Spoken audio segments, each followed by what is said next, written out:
We've got baseball season going on, NBA season going on. We've got so much going on in other sports, and yet we have to go back to where the heart is, drafting for the NFL season, free agency afoot. We're going to catch up on a few big moves there. Also, some rookie things going on. Cam Ward, it looks like, officially going to Tennessee. One last workout on campus today for Cam Ward, and that bums me out because I really thought the Giants were going to be able to make a move up for Cam Ward, solve their QB issue for a few years. They've wanted a mobile guy who can pass, who could theoretically create enough value from elite Nabers for the rest of his career, and now they're going to go in with Russell Wilson and Jameis Winston, which is not where you want to be. Cam Ward at this point, I would say drafting him with Will Levis would be the wise move. Also, let's put up the NFL logo behind me, not the NBA one. It's been so long here. I always forget to switch the logos to start the streams. Let's go there. And we are picking in the 11 hole today, so we're going to see what we get in this spot. Been picking, I feel like, either the first, the 101 on stream, or getting the back half around. So we are back to the back half of things here today as we're going to get. What a smile for us. Yes, indeed. I'm so excited for him. GM, glad to see AZ Mountain Man here. We got our GMs for everybody. Shout out to all you guys hanging out live or after the fact, of course. And if you are watching, hit that like button, subscribe. Goes a long way for me here, of course. Solo provider here, doing the best I can to keep these channels afloat while keeping my brain from bleeding out while covering multiple sports now year-round. But yeah, so Russell Wilson going. The Cam Ward thing is a big one to me. Again, at this point, take your Calvin Ridleys with Cam Ward. I would expect them to add something else at receiver at some point soon. Still don't think you're safe to get Chigakonku as your wheels up tight end there, but definitely a player where I feel like that's a nice little stack. Chigakonku came on strong at the end of last year. You still run a risk that maybe they bring in some other tight end of note. Loveland, I don't know if he'll be available for them to pick again. Tyler Warren, almost definitely not available for Tennessee if they are going to go Cam Ward first overall and not trade back at all. But I think Ridley, Cam, Ward stacks your first thing because Ward is a great downfield passer. Showed a good amount of that so far in his stint, well, in particular in Miami last year. Cam Ward, not nearly as good as Caleb Williams, as Jayden Daniels were last year, about half the EPA, 0.75 EPA per target, only a 13% deep ball rate, deep ball rate, but still plus EPAs at every level, 0.75 EPA and throws a 20-plus air yards, 0.75 EPA throws a 10 to 20 air yards, 0.2 EPA short throws as well, which he's not throwing a ton of. Only a 53% rate on short throws. Really lived beyond the sticks. 25% rate of throws, 10 to 20 air yards, compared to Shedeur Sanders, who, of course, no longer expected to be a top pick. He's only targeting about past the sticks 15% of the time. So Cam Ward moving the ball downfield, an aggressive player, and one that should be good for Tennessee. We got Brian Thomas here, Malik Nabers here, our pick of the litter. I really just like these guys evenly. Nabers the higher ADP technically right now. I have Thomas ranked higher. I think I've got less Nabers overall, so I'm going to take, I'm going to take Nabers here. I'm going to take Nabers. Obviously, that's the click you saw on screen. I would love to be able to kick Brian Thomas back to me here. I think that'd be pretty sick, but I don't think it's going to happen. But I figure with Nabers having the higher ADP, if there's any shot of getting both these guys, I probably need to take Nabers first, but who knows what it is. Let's see. Happy Friday. Shout out Justin here. We got GMs and got auto pick. Great job. Killing it. Shout out Tyler here. Tyler doing some great streams. What are you guys calling the Typhoid? You have some fucking name for your stream that I keep seeing with the multiple Tylers, but clever branding for Tyler that I now can't remember here, having had to take an hour nap before the show. We got Drake London coming up. Devon Achane, Derrick Henry. I've got London ranked higher than most people. Typhoid Tower, that's it. I knew it was the branding of two men putting their dicks on either side of your orifices, but I could not think of the clever wording you guys had for it. But yes, great streams. You're like doing the new class of best ball. There's a lot of young streamers now with Tyler on stream, and doing good work from what I could tell. Watched a little bit of it last night, but not enough to retain the Typhoid Tower. We got Malik Nabers, Drake London start here, so 0 RB start. I'm not doing a lot of 0 RB this year. It is 0 RB Friday, so we will see if this is something we can keep up. Coming up the next couple rounds here on the way back. Maybe a Marvin Harrison on the way back, potentially, who I do have lower ranked than the ADP right now. Of course, did update my rankings this week as well, in particular because of the Russell Wilson thing, which I guess we should talk about. So the big thing for me is that right now, Russell Wilson at ADP is behind Jameis Winston. I don't think that should be the case. Russell Wilson's your likely starter there. He's getting paid to be the starter to whatever extent, not as much as he would have been paid certainly 5 years ago, but getting paid to be a starter relatively compared to Jameis, who's getting paid not even good backup money. Like he's making what some backups make in a year over the course of a 2-year deal. Jameis Winston can absolutely play this. That's really your big issue. One thing that jumped out to me when I was going through the numbers, that Russell Wilson last year, the thing you'd expect for him would be really that like, he's a player that you want to be accurate, right? You want to have him be getting the ball where it needs to go. Given the fact he's a vet, he should be able to kind of run an offense, keep it on time and all that. He's not been doing that very well. He had a 74% catchable ball rate last year. That's about 10% lower than Geno Smith, as example. A bunch of other like kind of mediocre QBs would be in that same criteria. So Russell Wilson's not doing the one thing you want a vet to do, which is get the ball to the guy, like get into Malik Nabers' hands and see what Malik Nabers can do. The one thing he did well was he was a pretty good downfield passer, had a 0.8 EPA on about 4 deep throws a game of 20 plus air yards. So for him last year, like, that was the one saving grace. That was why Pickens spiked a little bit with him in the earlier part. It's also probably why they were a little more comfortable with him over Fields for at least, large portions of the year than probably a little bit of buyer's remorse towards the end of last year for the Steelers. You're getting theoretically an offensive upgrade if you think that the Brian Daboll scheme is going to be something that's better than Arthur Smith. I'm not entirely sold so far, but we've seen an upside from the Giants before that we probably haven't seen from Arthur Smith in a while. So like that's your hope, is that Russell Wilson gets there, keeps the job all year. I just don't think you're sure to that. So to me, both guys should be, I have Russell Wilson around like 210, I think, in ADP. I've got Jameis still around 225, which is where his ADP is correctly, I think, right now. But you shouldn't really take Jameis, I don't think, unless he's your third QB and you already have Nabers. Then I would consider it more. Then you could tack on maybe Jameis and Slayton later on, because those two guys absolutely vibe with a deep ball game. But really in general here, I don't think you really want either QB. So that's the shitty part of things. Like I wanted Cam Ward to be that QB that could stack up the Nabers over and over again. I could take my Theo Johnson late. But now it's like you could take either of those Giants QBs late, and you're probably going to have as equally likely of a shot to be, accurate or not, not wrong, I guess, would be the better way to say it. I think the reason to take Jameis, the reason to take Jameis is that Russell Wilson is a very high injury threat / benching threat later on in the year. So it's not something that I'm trying to do myself, but that would be the logic to do it. Giants still feel live for a QB in first. What, Shador? Like, I don't think they would take Shador. I think if anything now, the moves that they have would make me think they might have a Jackson Dart eye for later on in the first round / second round if he can hold out that long. Because maybe they view him as more of a developmental guy. But like the other guys who were QBs in the draft, like they're not really developmental either. So unless they're going to go Milrow or something, and then you have to probably let that guy learn for a year, maybe 2. I don't know. I don't see what the Giants' end game is here, but I think it's just going to be that this is like their shot at trying to get really above 500. We started off with Nabers in London here, so no natural correlations right now. Could go Jayden. Could have some fun with that. I don't want to put the jersey on because I'm wearing a hoodie today. Do have a falling Josh Allen. Chase Brown is safe right now. Let's see what David Aronsdorf, who I think might be in the chat, see what he does on the turn here. If not, I don't know. He could take Josh Allen. He could take Jayden. Either way, we're going to get one of those elite QBs back. That might be the move right now. Chase Brown, I feel like, has held off his spot so far for Cincinnati fairly well, given the fact that they only added Samaje Perine. Still live to add another back in the draft, but at this point for Chase Brown going to the mid-30s with the role he had, I think that would be a good spot to take Chase Brown and just take that risk right now. So we're not going 0 RB no matter what. I like my baseline at receiver. Of course, I think I've extolled the virtues of Drake London enough. I'm going to go Jayden Daniels here. Maybe we get Giants Washington week 17. I think it's the most likely outcome, but I don't really care about week 17 at this point. Really just looking for a reason to take Jayden Daniels. And of course, I'm not going to put the jersey on today because I am wearing a hoodie and I don't want to fucking sweat down here. It's going to be 70 degrees today. Here we go. Here's the Jayden Daniels jersey.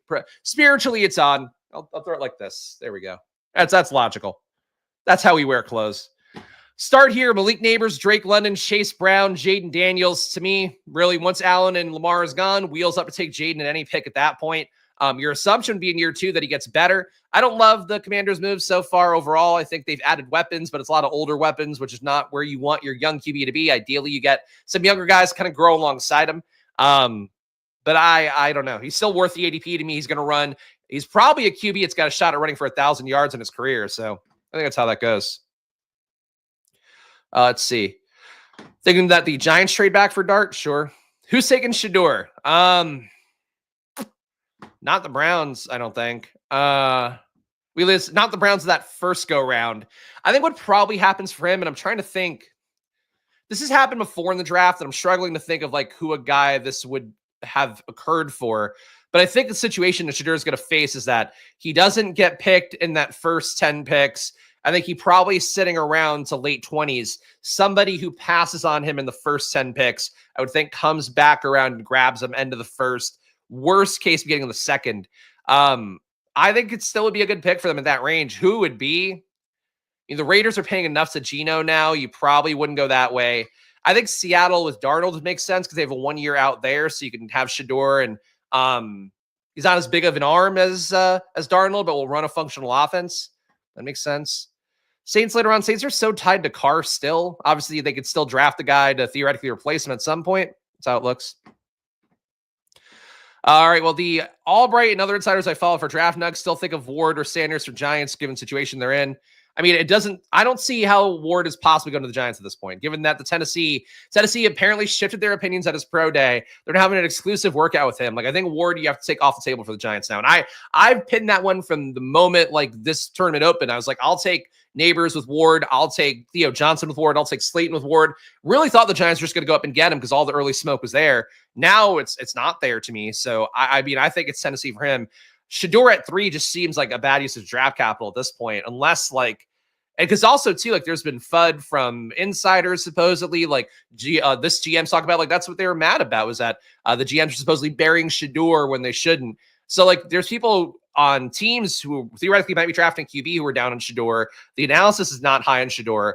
I think I'm higher on Shedeur than like the current consensus is, but like he was just overranked before. So what I would guess is that he just ends up still going in the first round, but I don't think he goes top 10. Appreciate the member chats here. We got drafted Jayden excites my member. Thank you for that. Appreciate Robert Griffin III being here. And Tyler giving me the Dart feels like a great fit for the vertical offense paired with Darnold. Okay, interesting. Yeah, look, I'm happy for Dart to go anywhere that would give him a shot to start this year at this point, and there's not a lot of jobs left. Cleveland, the thing like a lot of these teams too is like they've added enough bodies where it's hard to imagine them really going out of their way to get QB early. Like the Giants, to me, like I think it's hard to imagine you going out of your way to get Shedeur top 5 when you've already just added 2 QBs. You still have Tommy DeVito there. Like they're signaling not adding QB unless it falls in their lap. And I think that's where you're trading back up the end of the first round with the guys like, all right, well, now our board says he's properly valued. I think that's what happens, but we'll see. There's a chance I think Dart goes ahead of Shedeur too. Well, we'll see. What do you think of the terrible news for Underdog players thing tomorrow? What's the terrible news? As I re-signed my contract last week, so that terrible news already hit for them. But of course, if you did miss last week, and again, we had people like joining the chat trying to troll me about it. I did sign on with Underdog for another year. Good deal coming. We're going to do the real ramp up when the NBA season ends and when probably when BBM launches. Be moving some draft times around here, but keep subscribed to the notification bell because we'll be getting more drafts up here. And today, you'll get a shot to draft with me again the back half of this video. So make sure you are depositing Underdog if you are brand new. If you're seeing that slick SEO branding for fantasy football mock draft on here, because Lord knows I need to reach new people at this point to get those affiliate deals going for Underdog. Please do check out promo code SPLASH, $1,000 of bonus cash. Play your pick'ems, and of course, play on the big board with me here in that next draft. We got Chris Godwin here, Jalen Waddle, Kenneth Walker. Do you like all these guys? Debo would be a natural stack partner, but not enough for me to take him over Chris Godwin, who I do like a lot. Jalen Waddle, I'm just not there. This could be the year that he flips Tyreek Hill, takes over with it. I just don't see it personally for myself. I've just not been a big believer in Miami overall. It's weird. I like Achane at his price. Don't like Tyreek at his price. Don't like Waddle at this price. Do have my rank basically right with ADP, 56 compared to 57.6. But not a Waddle guy. Happily would take Jennings over him, Godwin over him. In this case, Walker over him, Debo. No, thank you for Waddle. But we'll get our stack here. Probably my first deliberate stack of Jayden Daniels and Debo, because Debo always goes before I can get him or I don't get Jayden on the front side of things. So we got a stack. We got Jayden, Chase Brown, Malik Nabers, Drake London, Chris Godwin, Debo Samuel. I like this start. I mean, Chase Brown, we still have the concern that they could bring in any back from this class who I think would immediately threaten Chase Brown for work potentially. But they trusted Chase Brown last year. He faced down Khalil Herbert, kept him away from taking his job. Now they're bringing in Pirine, who there's some historical trust there, but he doesn't have a lot of juice left, I think, based on what we've seen in the last year and change. So I like this build so far. A little bit receiver dominant, or more receiver dominant than I've been lately. But I think Chase Brown can still be a feature back and a top back. Oh, you start drafting again. Thank you for setting up your bit. I got to tell you, you're not enough of a regular here, BB Meatgazer, for that bit to have worked for me, but more power to you. I appreciate your confidence. Titans are bluffing. They have Tim Boyle. That's true. They did add Tim Boyle, so they've added bodies as well. I really think the Titans have changed their plan this offseason, would be my guess, where I think for them, like, I think they were planning to go in and try to salvage Will Levis, add a decent vet, and then maybe a Tim Boyle type as well. Instead, I think they had to pivot, and when they realized, like, hey, Abdul Carter, great. Travis Hunter, great. They're not going to change the franchise. Cam Ward might be that guy. Because, like, I think there was a lot of negative, like, or maybe not negative, kind of approach to how they talked about Cam Ward, but definitely more about, like, we're very open about it. We're not locked in on anything. Like, they were trying to keep the trade ports open for somebody to come up and get Cam Ward. And then after the pro day, like, every report was that they're now smitten with him, and it's had the follow-up workout today just for the Titans brass. Like, they're taking Cam Ward. So, at least I would strongly be, like, I don't know what the betting markets are because we don't have those in Pennsylvania. I would have to assume Cam Ward is like minus 150 now to go number one. No, he's even higher. Oh my God, he's minus 1,200? Jesus. I mean, I guess I was conservative on that. That's an aggressive line for number one. Especially given the fact that there's been like questions about it for a month. The EV would still be to probably take Abdul Carter at plus 600. But anyway, Cam Ward, yeah, minus 1,200 now, according to this Fox Sports article I'm reading. So, no juice, no value on that, but he's going number one. So there you go. Fucking, that's it. Diggs at 73. Yeah, it's tough. The Diggs, so that's probably the other big free agent updates is last time we did a stream. Diggs got paid. I didn't see what the guaranteed money splits because I don't think it came out game one. I just don't see how it's possible for him to not be on the PUP list to start the year. 26 mil guaranteed, the 3-year, $69 million deal. So it's not a bad guarantee. It's certainly not what he would have gotten a couple of years ago. I don't know what the previous terms of his contract were, but if I had to guess, he probably had similar money available, but it wasn't guaranteed on the deal that he had that the Texans voided as part of the trade because he wanted to get big paid this offseason. I would guess that he lands on the PUP list. I would think that, and I know he said he's going to be ready week one. No fucking chance at his age. We've been here before. And even if he does play, he wasn't really that good last year. I don't know, man. Diggs to me at 73 is like an impossible click. We got a 1140 build here. Burden Cup. We could kind of finish off a wide receiver.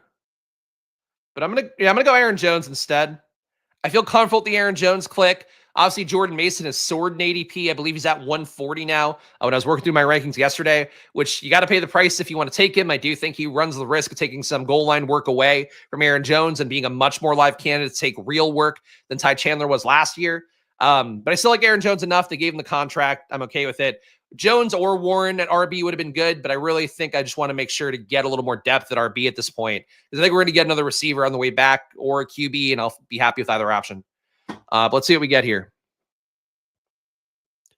Shocked he wanted Diggs over Keenan. I'm shocked Keenan hasn't signed yet. Keenan might be asking for too much money or something. Keenan was legit, like, pretty good last year. I know people don't, like, want to pay attention to that. He wasn't good in the first half of the year, and it always makes people forget the back half of the year and how it went.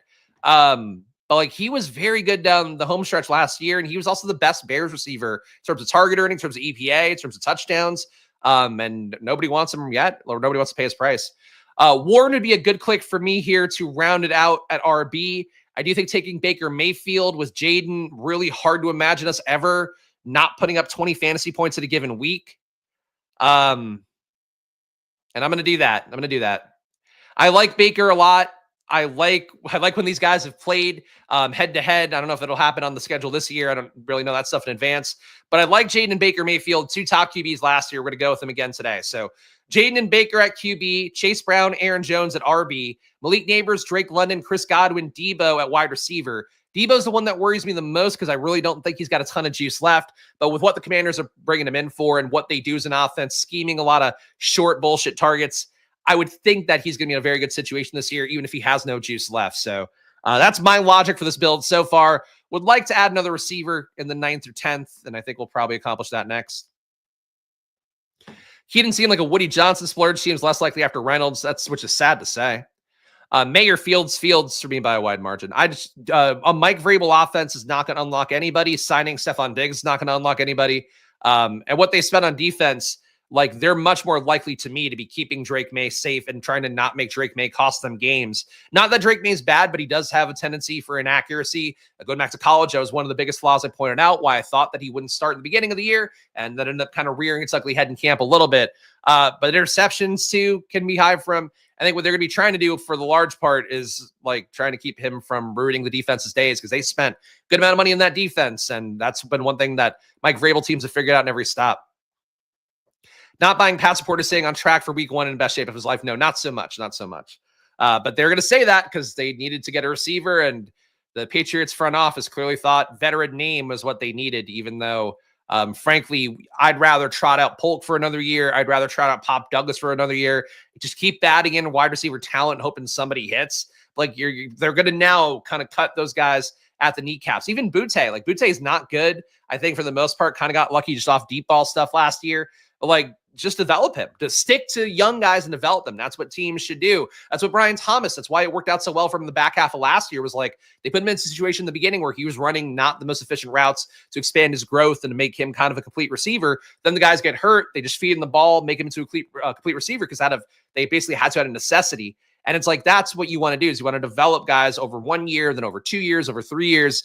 And instead, when you bring in vets who then take their time with the first team away, take their reps, take the most valuable routes away, those guys don't develop as much. And if they're also not good, like Diggs probably is at this point of his career, where his EPAs come down every year, his target earnings come down every year, like you're also then stunting their growth with guys that aren't good. It's stupid to me, but I don't know. Diggs, October 27th ACL tear, 2-week surgery afterwards for swelling. Add 9 months. We're looking at mid-August. So like not crazy. Are you touting Diggs? Is Tyler a fan of Diggs here? I mean, look, that's the most aggressive timeline, but that's not usually, like, the most aggressive timeline doesn't always pan out. And that's the thing that you have to kind of balance the risk on. I would say taking Diggs at 73 is like a total non-starter to me. I mean, I've got Diggs ranked and I bumped him up a good amount to like 120 something. I've got him ranked at 125. ADP is at 111. So I might just have to adjust if I want to get Diggs.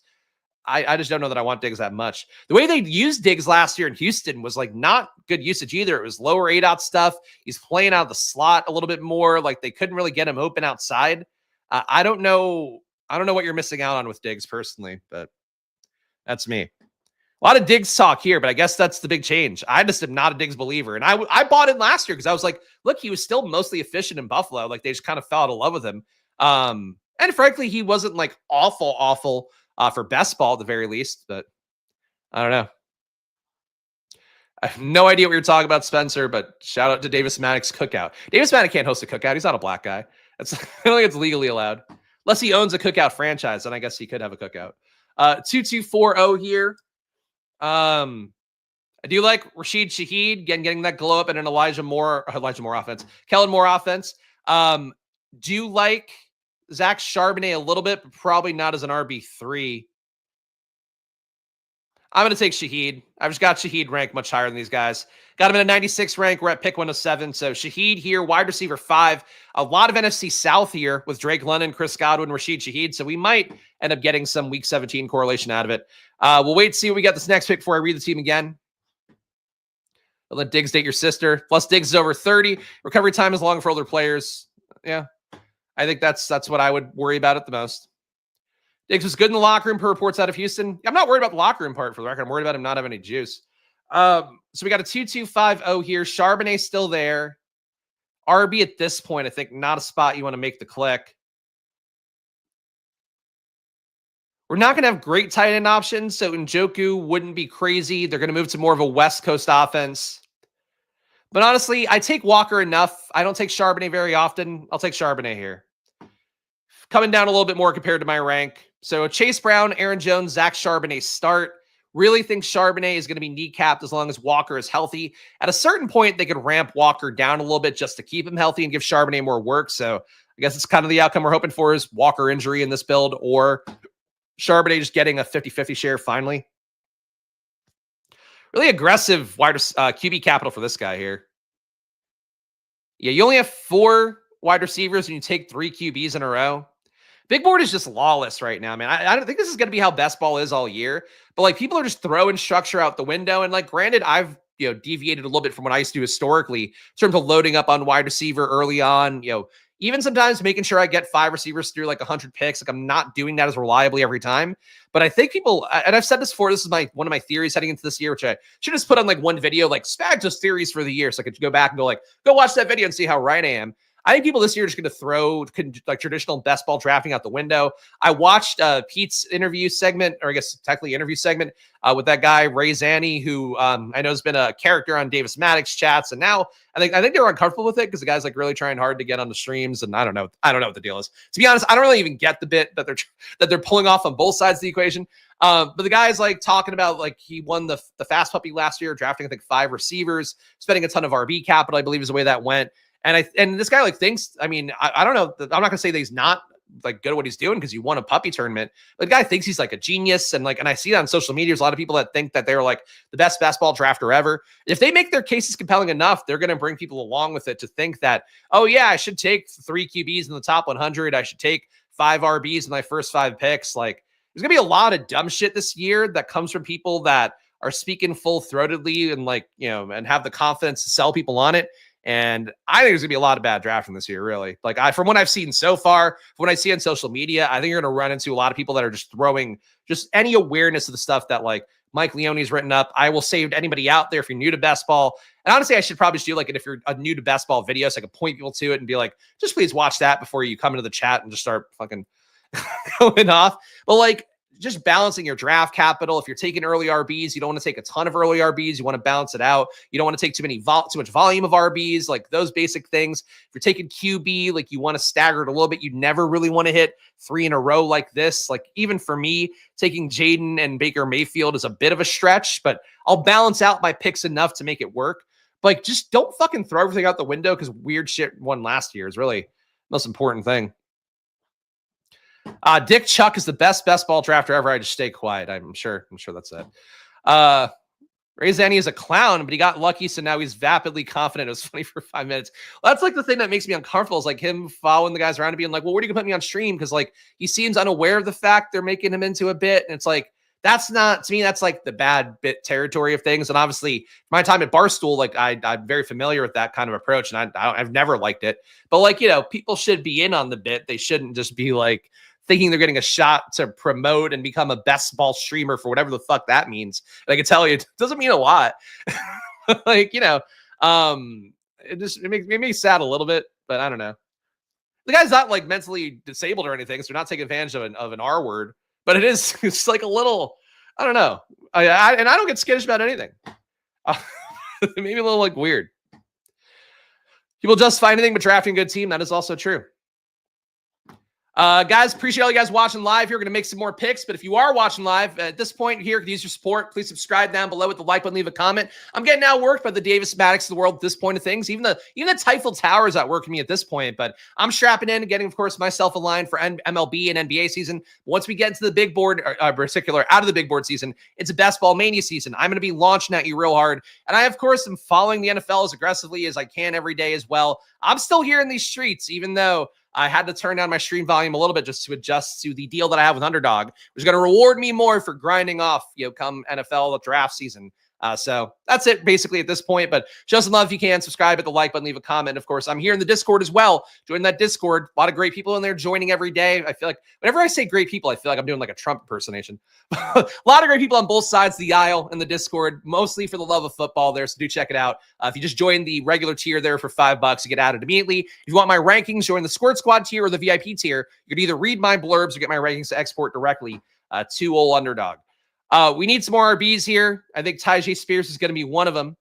We definitely don't need QBs, unfortunately, which good pockets to be able to do it. Let's take Tyjae. At this point, J.K. Dobbins, I don't know where he's going to sign. I think Dobbins and Keenan Allen are both running into that stage of things where it's like, Are they hanging around till July, waiting for somebody to get hurt / just a team to realize they need more depth? That'd be my fear for these guys who happen to be in this ADP range right now. I took Keenan Allen a lot earlier on. I'd still probably take him if he falls like behind Xavier Leggett, because I just think that's good value at that point.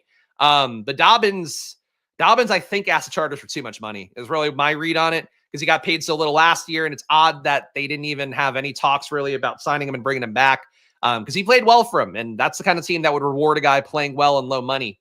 But that's what it is. I was thinking Rashid Shaheed. He goes to old David Aronsdorf here. Trey Benson, I've been taking more as a lever against James Conner, and I could live with that here. Dallas Goedert, going back to Philly. He played well last year. Might get traded, but doesn't seem likely to me. I think he goes back to Philly. I'll go Goddard.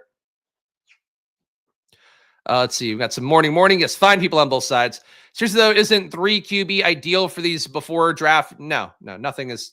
First of all, nothing's ever ideal. It's all relative value. The second part of it is that, like, if you're drafting elite QB, you shouldn't be taking another QB too highly anyway, because your hope is that you're going to be able to have that QB fill your roster most of the time. It's really like there's the thing with best ball, and I talk about this a lot, and it's like my nihilist take for 2025. Anything can win, anything can work, because it just comes down to the random, your lost numbers coming together in the time that you need the most during the playoffs. Like, and that's going to come down. That can be any structure, that can be whatever, as long as your team survives. But if you're trying to position yourself over the course of an entire portfolio, like, you want to be really smart about asset allocation. And if you're like spending top capital on a QB on a onesie position, top capital on a tight end on a onesie position, you don't want to throw too much else at that position, because if that guy fails or that guy doesn't do enough for you, then like you already have a sunk cost bet. So you're just kind of increasing the sunken cost fallacy on it. So I don't know. Like, again, anything can win, but like you still want to put yourself in position with things. And like people took the wrong lessons away from last year. People took the wrong, like, anything can win lessons away, rather than like the, oh yeah, randomness will occur, but you should still be trying to set yourself up as much as possible with guys who are, good values relative to their, team dominating opportunity at their ADPs is, I guess, the best way I try to explain it, at least in terms of how I view it. What I learned is basically any structure can win. You just need the right guys in the final weeks. That's also true. Honestly, that's a shorter way to say it, but like I think there's more nuance to it than that, but I think that's a good way to sum it up. Yes, hit the button, join the squad. Yes, and especially if you are a member already on the channel, make sure you are syncing up your YouTube to your Discord and clicking the link down below so you can actually get in the Discord. Obviously, you're building a good community there, but that's frankly the biggest value add for your membership. I appreciate your guys' support no matter what, but get in the Discord. Discord's a great tool, honestly. Like, I've really grown to like it after initially not liking to always be on, but like with the way social media has moved, I'd rather be on with people I like in a Discord rather than be on with like fucking weirdos on Twitter who just want to argue with you about everything. I got the pro wrestling arguing is like the worst on Twitter, where they just yell at this guy, Dave Meltzer, who's been like an industry reporter for years. And they're like, you're biased. You're like biased against that. It's like, no, he's just reporting things. He's just, it's like the worst. Dobbins and Allen, I keep adding in these slows I have running because they slip so much. Never feels great at this point, though. Look, I was taking Keenan Allen at 120. It still will stand out to me, and I think eventually it will win out that he was.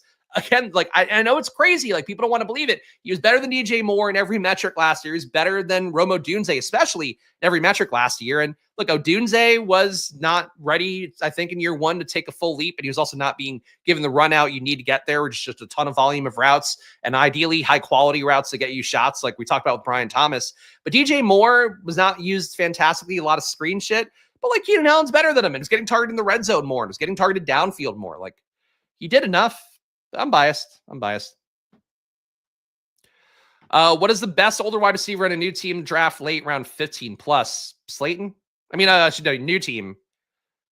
I don't know that one comes to mind. We can look when we get there, but remind me when we get to that area, I guess, that I don't think one comes to mind. Thielen, is he count? Is he close enough? He's more like round 14. But he's also not in a new team. I really don't think new team would be the one late. I think it would be... No, I don't think it's Zacchaeus either. Yeah, I guess the Bears would go out of way to get them. One of the few additions they've made this offseason that was an offensive line, so maybe it is a little bit of a will thing, but I don't think he's a good enough target earner. How do I lose if I have 28 points every QB every week? The 3-4. Yes. Nolan has some of the best chat sometimes. Yeah, look, I think that is really the biggest thing with QB is that you can replace QB points the most easily. That guy, like, in no respect to Noops if he's in the draft, but like, that's really jarring to me to see, because that's just like, you haven't paid attention and learned anything about best ball if you're drafting like that. That's the reality of it. Like, and it could still work because it's best ball, but especially in a 20-round draft, you can cover over the warts a little bit more. That's sure. DeAndre Hopkins, touchdown upside, target upside on Baltimore. He's a new wide receiver too, if you were to believe social media reports when he got signed in Baltimore. Frankly, I think there were people out there that were like, he's going to really push Zay Flowers for targets on the dumber sides of Twitter. You know, those debates occurred. Oh, it's on Twitter now. Our AI memes. Yes, that is also fair too. A lot of the stupid Grok memes. People do make good images on Grok. I'll give them that. Apparently the new ChatGPT fake image thing is even better. Might play with that at some point. Get some AI animated versions of me for no particular reason. Bashal Tootin here going 153. I think that's a reasonable spot to take him because ADP is now up to 136. Fucking insane. The Tootin rise is one of the worst parts of the big board so far. I don't know who's creating it. Whoever it is, you should fire them. Unless somebody I like, then they're just wrong. Pretty big discount on Leggett at this point. And I don't think I'm missing out much at RB. I'll take Leggett. Leggett's still one of those guys, would fit the criteria of graded out well for me coming out. Thought that he looked like a little bit like a mini AJ Brown coming out. I did, couch that accordingly, but did not hit that outcome in year one by any respect. Did go viral for eating raccoon meat though. So, you got to choose your fighter there. We have a 2-4-6-1 here. I like this pocket for receiver. Tillman I could live with, though I don't think he's going to have enough of a good situation in Cleveland this year. Thielen as an old guy, I think works. I do like Wicks. Think he's undervalued. I'm going to go Wicks. I have a hard time not clicking Wicks in this range. Last year, if you guys watched the shows, I was not big on Wicks at all at that price tag. This year, I think he's underpriced because people got burned by him last year, really bit into the hype too much. He was blocked last year from getting on the field enough. Like, he was still honestly found a way into the field enough, got targeted well enough, just had some drops as well. But like this year, they have to play him. I mean, unless they bring in somebody who's better than him, which doesn't seem likely at this point, they have to play him. So Wicks to me, and frankly, if they bring in somebody like a Keenan Allen at some point, because he's just floating around, he's going to be playing the slot most likely, which is not going to affect Wicks playing outside. So Wicks, just one of these clicks that I think at this point, way undervalued. Like, would you rather have him or Jalen Coker? I would rather have Wicks over Coker. Frankly, for me, 10 times out of 10. I don't think I've taken Coker more than once. Let's see. Hate the Grok AI Ghibli pick. There you go. I've never heard anybody say this word out loud. But yes, I like the Sam Rockwell meme ones, but man, there's too much of those. When you go on Reddit, just different versions of Sam Rockwell with like Mo Sislak, and there's now one with Rosario Dawson I saw in the Bill Simmons subreddit. Way too much. Way too much. Tootin or Blue? Neither. But I mean, if you're going to take one, Tootin I think would be better because he's got the higher ADP and he's being actually drafted. Jayden Blue is similarly fast, but neither guy really did enough in college. This is the thing for me too, is like, you need guys, and I've said this many times on stream, but I'll repeat it because I think it's one of the most important lessons for me. Guys have to be great to be good in year one. They have to be great, and they also have to land in a perfect situation that allows them the runway to get where they need to go. And like, I'm not sold that Tootin is great. I'm definitely not sold that Jayden Blue is great, even though I think he looks better than the ADP currently is.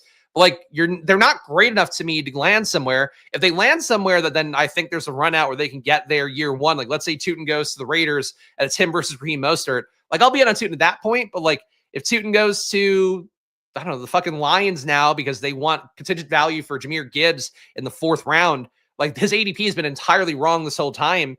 I don't need to be there. So that's really how I've adapted my things with running back. Guys I think can hit in almost any situation I'll take. But for the most part with rookies, like Hampton I'll take, Genty I'll take. Everybody else, I'm not sold that they're going to be great enough to succeed wherever they go. Hunter Renfro's at the Raiders facility. I don't think that matters very much at this point, but you get a job, you can get a contract.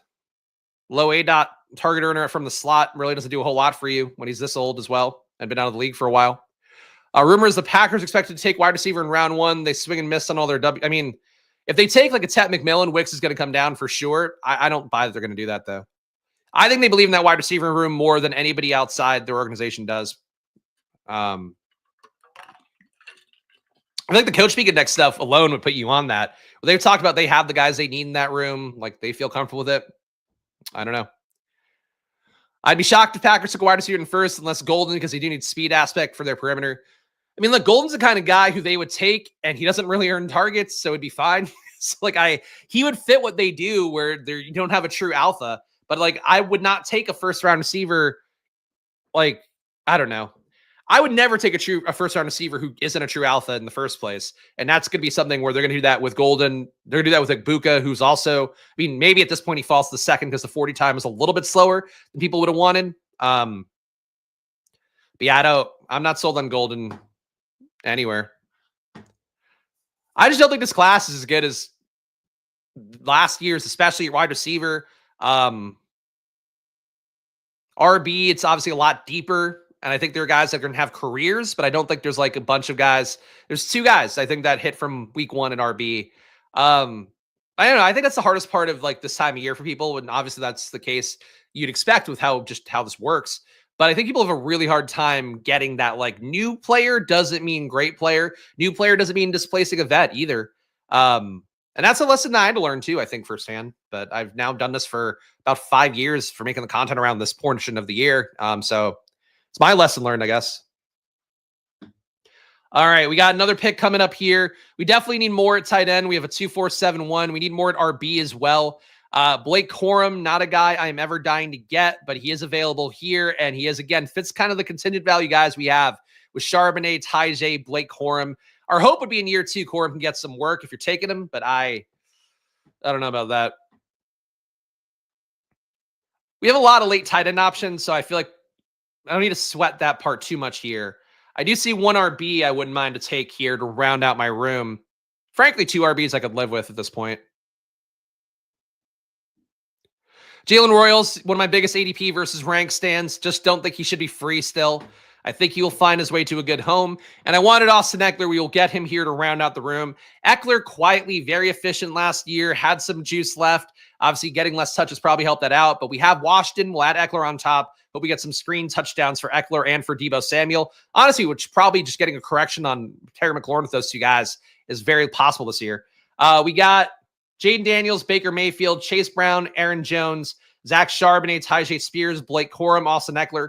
At wide receiver, Malik Nabers, Drake London, Chris Godwin, Deebo Samuel, Rashid Shaheed, Xavier Leggett, Dontayvion Wicks, and tight end Dallas Goedert. It's only 1 tight end need to make up there.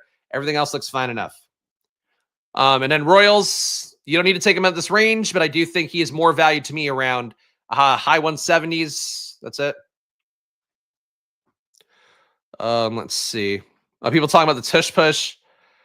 11 of Hurts' tush push TDs were from 1 yard out. Pretty wild. I don't think it's fair that they get rid of the tush push. Like, it's not like it's an injury heavy play. It's just that they're taking it out because other teams can't do it. I don't think that's the right way to approach things. I don't know. And other teams have adopted it enough as well that like if you're the Bills, you're probably not going to vote against it. But if you're a team that's got a fucking dust QB, you're going to do it. It just seems like you're trying to stop something because your team can't replicate it. And I don't think that's the reason to have these plays. I think if anything, Washington showed like the ugly part of things a little bit with that, with how they were trying to stop it during the playoffs with Mike Sandstrom like jumping over the line a couple times. Like that wasn't good. Maybe that's why they want to stop it for the weird visual thing and having to actually award a touchdown to the Eagles if a team tries to do it too many times. That would be weird. So I think that's part of why people would entertain it more, but you shouldn't. I functionally don't think you should get rid of things. Like if we're gonna get rid of things, then let's get rid of fucking 2 high safeties and let's just open up everything again in football. But let's not get rid of specific things because they work for one team and not others. Kind of unfair. Hurts is getting rush TDs outside. Yeah, I mean, he'll still get rushing touchdowns. He'll just get them off of like RPOs. That's it. I'm not going to answer the stupid questions. Isaiah Bond getting a lot of Buffalo hype. He's probably oversold right now. I think at this point his ADP is leveled out to a reasonable range. He did run in his 4.3s after the the big talk that he had in the combine not coming through. Bond, to me, even less of a guy than, Matthew Golden, I think, is really overhyped for a couple good games in the CFP, which I can live with. Like, if you spike on the biggest stage, the brightest lights, I think it's worth a look. Bond, to me, if Golden didn't have that, these guys would be the same prospect. So I think that Bond's a little bit undervalued. Was it Luvu? Didn't they have multiple guys? Whatever. Luvu, whoever it was. Point being, somebody jumping over the line. Big issue is that the defense can't push to defend it. Instant flag.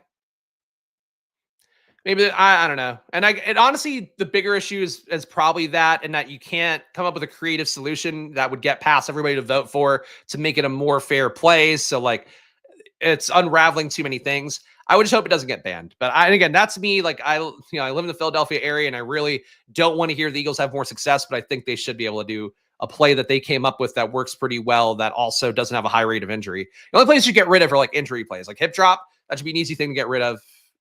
That I strongly believe. But is what it is. Anyway, we got to grab some tight ends here. Let's give the team a read one more time. We got Jayden and Baker Mayfield, so a lot of QB capital, but again, we didn't add a third because you just don't do it at that point.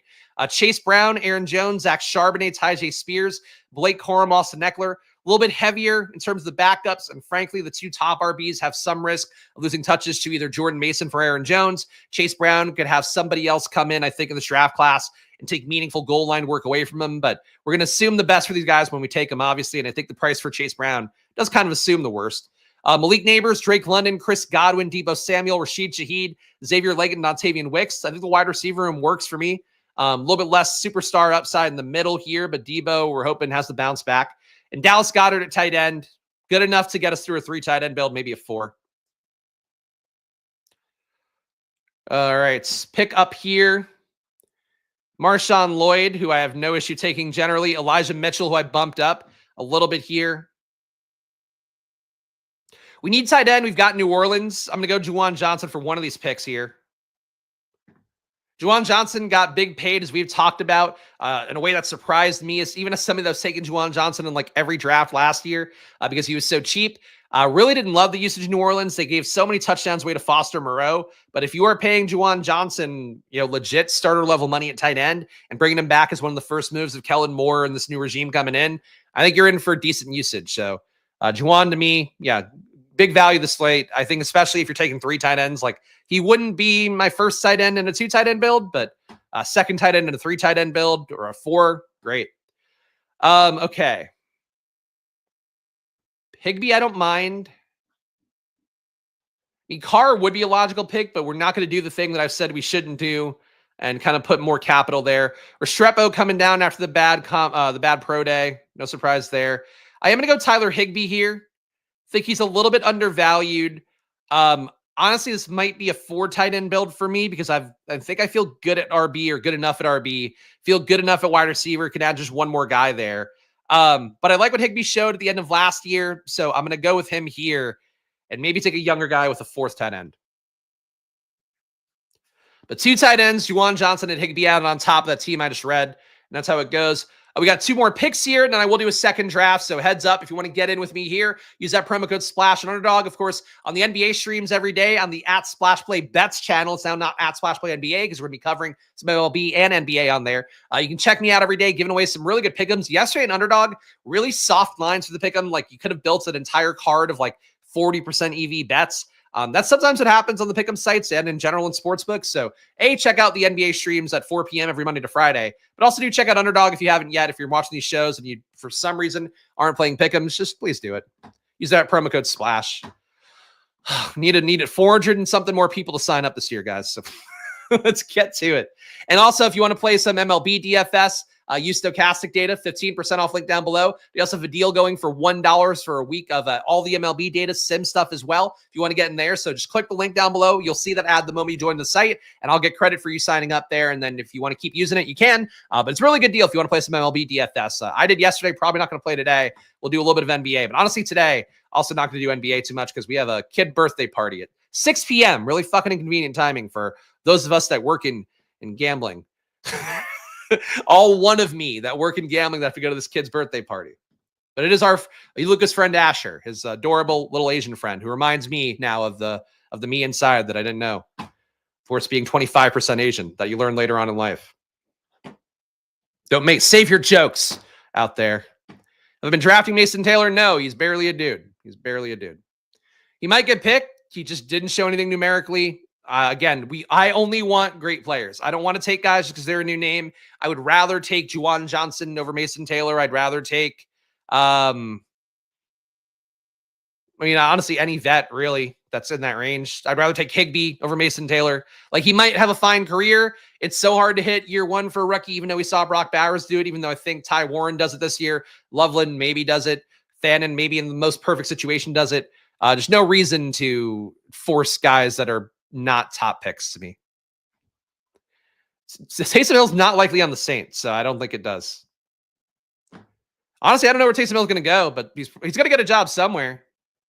But he's another guy too, much like Diggs, mid-season ACL tear. I don't think it's where you want to be. Besh goes in 17th on Underdog because he caught a ball in the amateur. He had a good Senior Bowl. He did play pretty well at TCU. I would agree that I find it hard to believe he'll go before the 4th round, but the big board pricing has been wrong the entire year. I've said it every week I've done a stream.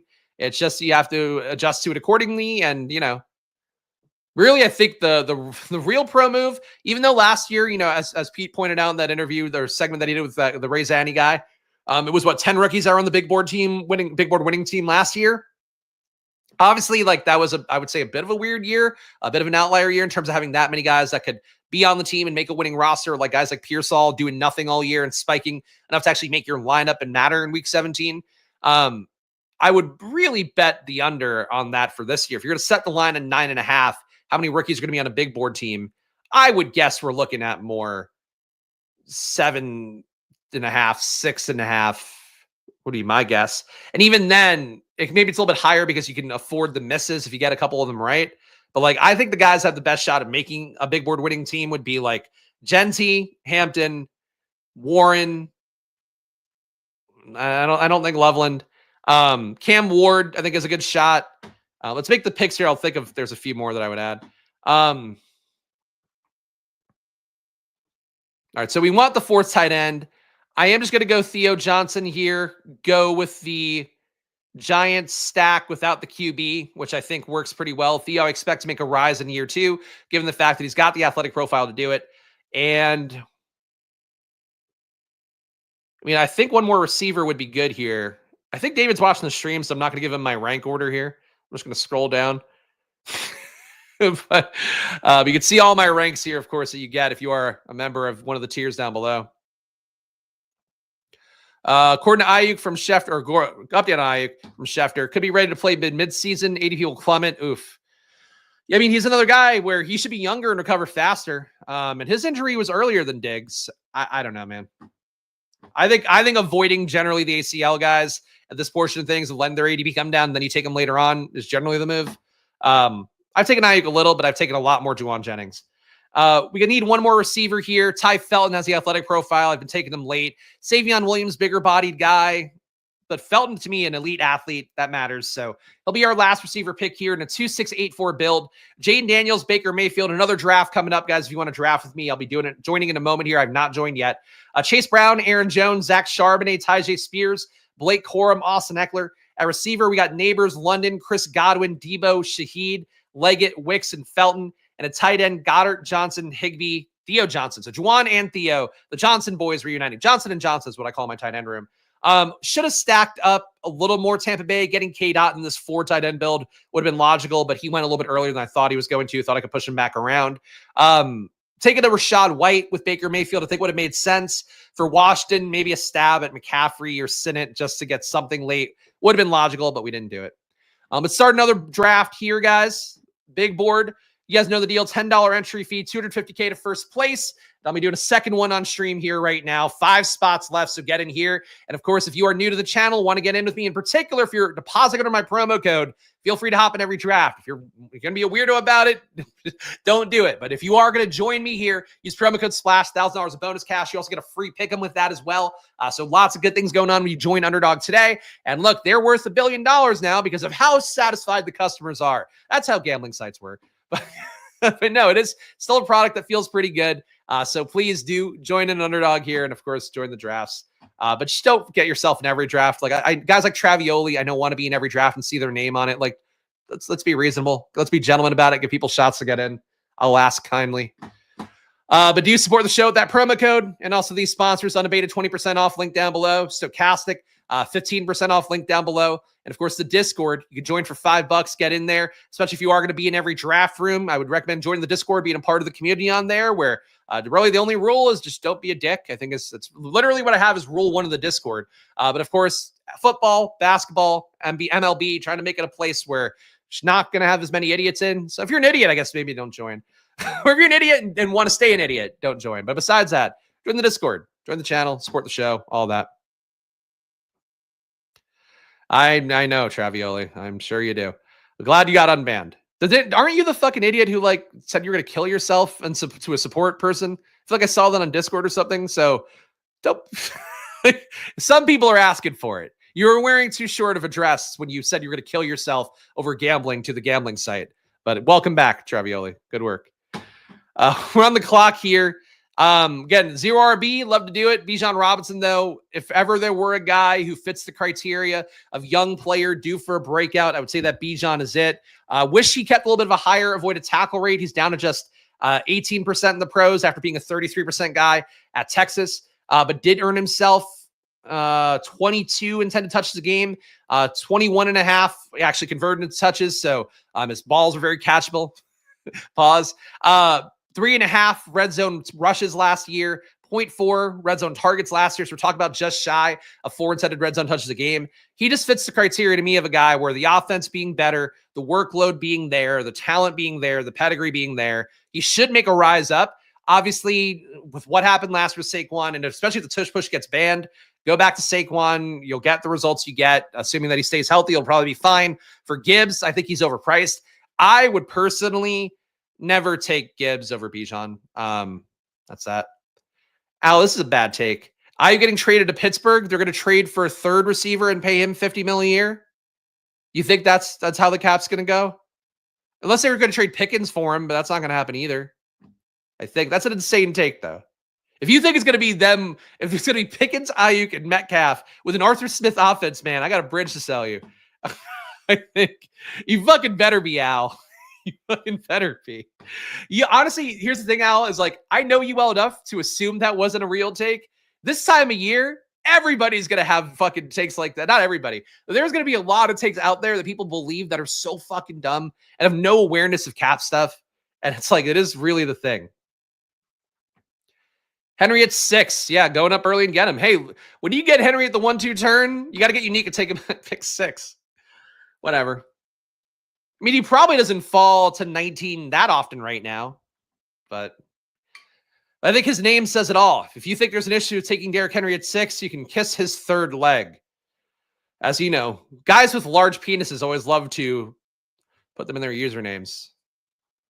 He says sarcastically, Tyreek Hill at 19? This guy's, what are you drafting off of like fucking 2019? Unbelievable. Okay, now I know Al's smart. Al confirmed he's smart. Welcome to the family, Al. Good to see you on board. I'm not putting the hat anymore. That's what I'm going to do. Is I'll do the voice for a second, and that'll be it. This feels like an RB Piggy spot to me. I have no issue with Higgins. Higgins getting big paid. Lots of good vibes around Cincinnati now. That looks good. Bucky and Bijan. I've done Bucky and Saquon enough. I'm doing Bucky and Bijan. The Taylor is the pick that occurs less frequently, but I prefer Bucky to Jonathan Taylor. That's one of those takes that I frankly shouldn't be as hardcore on. I'm just going to take the guy that put up 1,500 yards in his rookie year, who I love from the moment like nobody else did. I'm just going to take that guy. So that's how it goes here. Maybe we get Atlanta Tampa Bay week 17. That's the other advocacy point. Bijan and Bucky, that's the picks. And if you want to see rankings like mine, where Bucky Irving is ranked at pick 20, please do join the Squirt Squad tier or the VIP tier down below. Squirt Squad tier, you get my rankings updated at least weekly, but really whenever there's like a news upworthy thing, I'm going to be trying to update in that time period. I've also at this point got 150 blurbs in there already. There's going to be at some point 300 blurbs. At some point after that, probably closer to 400 blurbs. I do take that pretty seriously, even though I don't promote it very well on stream, and it is just functionally a Google sheet. But do join down below, Squirt Squad tier, if you want access to my rankings and the exportable ones as well. You get on the VIP tier. We got a 0-2-0-0 here. I mean, DJ Moore at this point bailing me out at wide receiver feels like the correct pick. Jacobs, I haven't taken much of here. I probably won't till he gets to like the late 20s. So I'm going to go DJ Moore. DJ Moore getting the Ben Johnson glow up. I probably have not taken as much DJ Moore relative to how I like Detroit in the situation.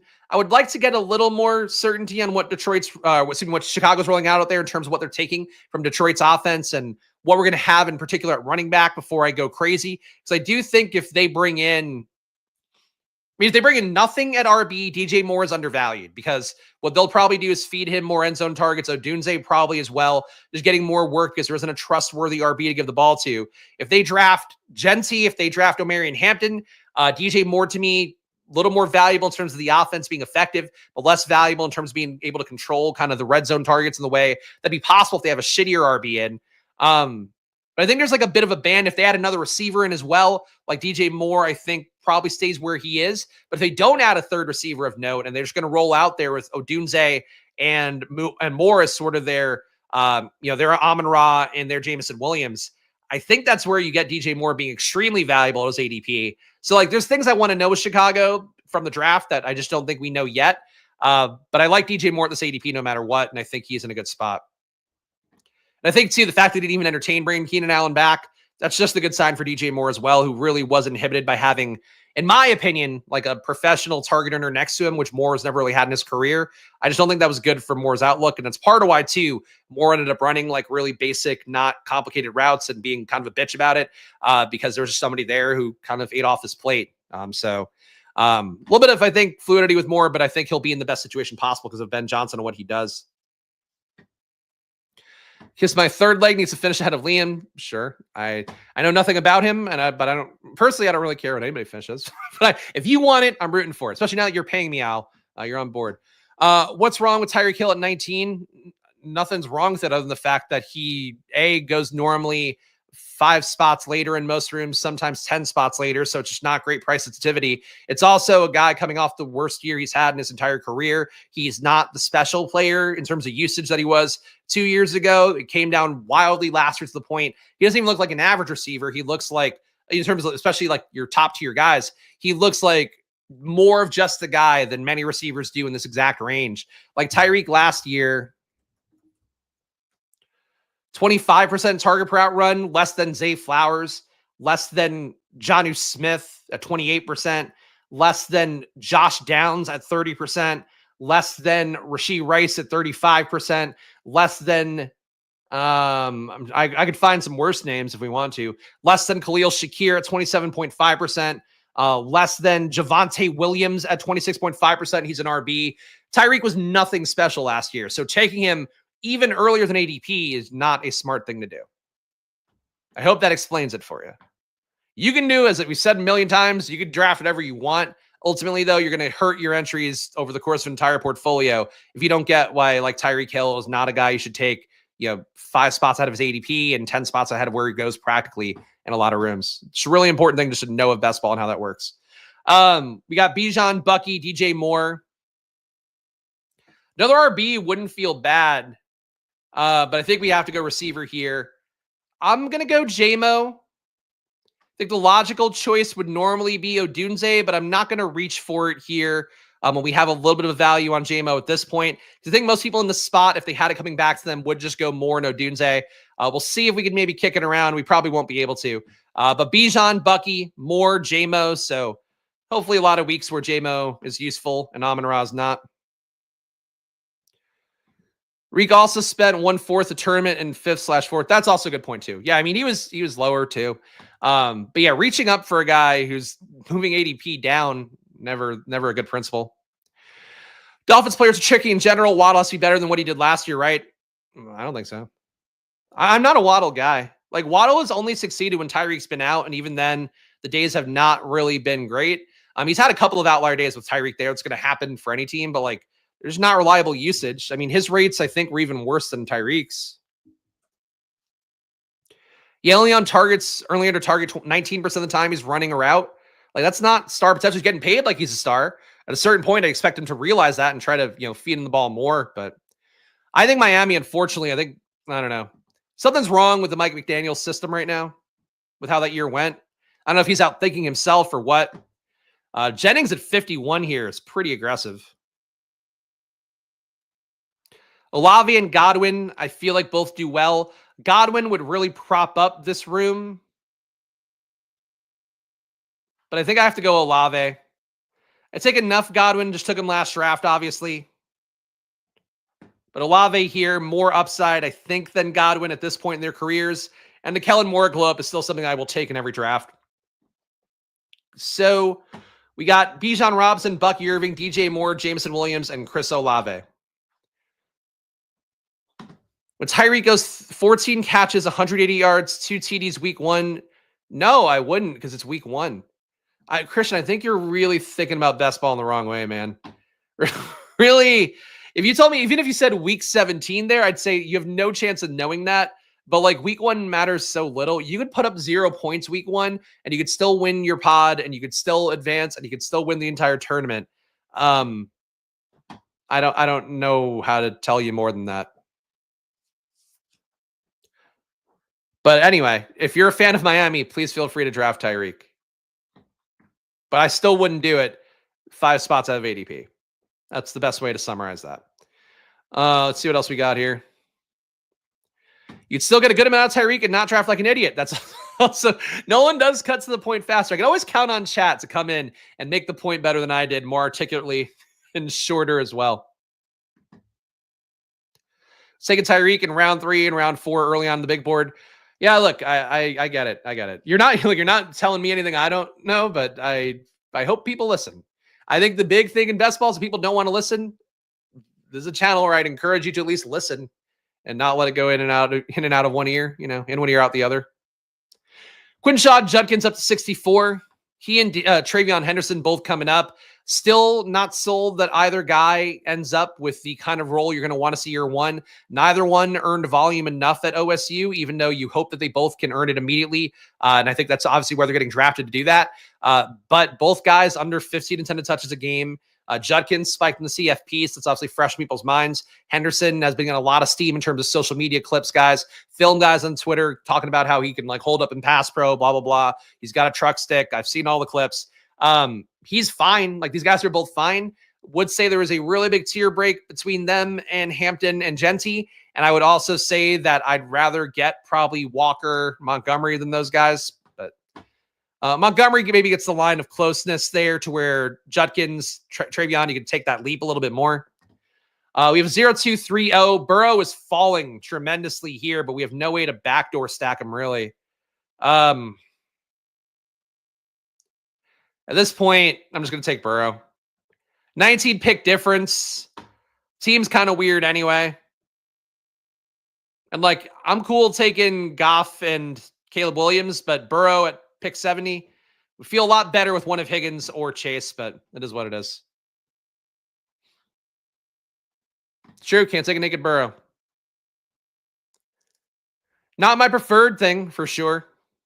But if he's going to go 19 picks after ADP, sorry, I'm sure one of these guys is Higgins. Yeah, this guy, Hateful Huck, has Higgins, so unfortunately he won't get Burrow with that. But sorry, he's not going further than pick 69. Gesicki thoughts? Positive about him. Still tough for him to ever get the full amount of routes out there, which is really the main thing for him. He's not going to be out there for blocking snaps no matter what. But, Eric All, his career might already be over, so that maybe makes it easier for him to hold off wherever else is left, I guess. We got Burrow, Bucky, Bijan, Moore, Jamo, Olave. Ayuk, I've got him ranked the most highly here. Don't think it's time for another RB yet. This has to be a receiver pick. Think at this point, I'm going to go Cooper Kupp.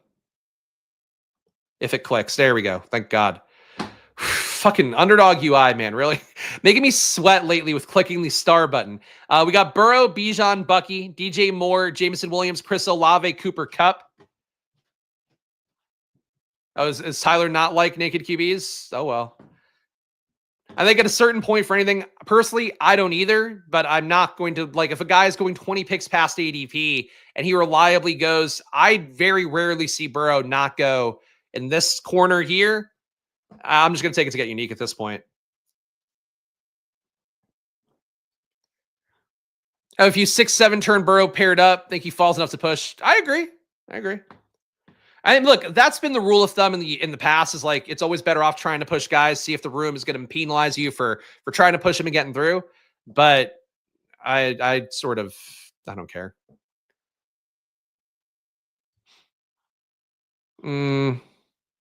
But certainly the bigger issue is I think you still want to stack the guy. I don't feel comfortable saying Yoshivas is the guy who benefits if Higgins and Chase fail, but you'd probably still want to try to take Burrow with Gesicki and Yoshivas if you don't get one of Higgins and Chase. The season-long bet is not anywhere near as good. Like, I think that's absolutely right to be like, yeah, like if you take Burrow without Chase and Higgins, you're really missing one of the biggest benefits of Burrow. But you're not paying him. Like, I think if you took Burrow at 50 and you don't have Chase and Higgins, that's the really bad move.